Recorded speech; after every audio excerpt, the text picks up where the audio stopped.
Hi, I'm Rebecca. I'm the psych coach, and today I am going to be talking to you about a psychology hack that is used a fair bit in psychology and in other areas of therapy that allows people to open up.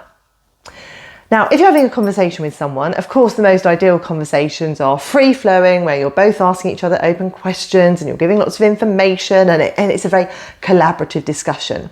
But of course, that's not always the case. Sometimes, maybe if you're talking to your children, or you're talking to your partner or a colleague, it may not be as free-flowing as that. So what can you do if someone won't open up to you? Well, we know that there are certain blockers for communication, i.e. for conversation, that will hinder the progress of a conversation. And one of those things is jumping in too quickly with solutions.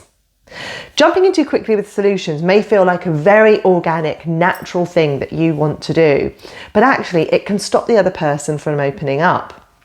So actually what this psychology hack encourages you to do is to have your hypothesis of what may be wrong and have your hypothesis on the possible solutions that you could present.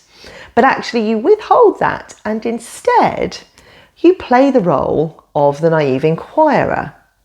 Now, the naive inquirer is where you have an idea about what's going on and you have an idea about how you may be able to fix it, but you don't assert that. Instead, you're naive. Instead, you take on a role of someone who wants to naively inquire about what's going on. Not saying, I know the reason why you didn't push back on someone is because of X, Y, or Z, or I think the reason why you didn't come to the party is because of this. No, it's not that. It's saying things like, I noticed you weren't at the party and I was wondering why. Or where you make a statement like, I was trying to work out why you didn't say no when I know you really wanted to, and that left me a bit confused. That's the role of naive inquirer. You've presumably got an idea about what's going on, but you don't assert it. By very gently probing and inquiring about what the challenging situation is, you allow the person you're conversing with to open up. Constantly jumping in, asking too many questions, or rather followed up with too many questions, is trying to provide too many solutions, is just going to shut someone down.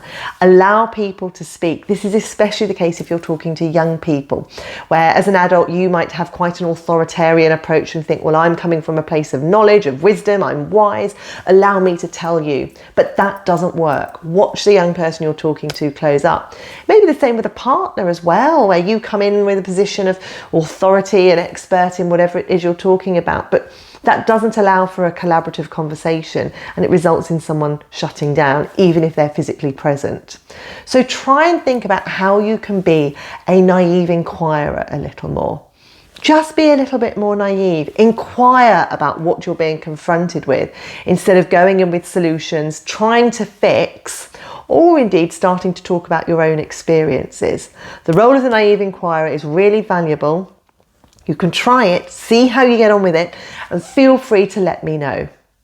If you've enjoyed today's tips, hit the like button, subscribe to my channel, and I will give you plenty more tips on how you can use psychology on a day-to-day basis.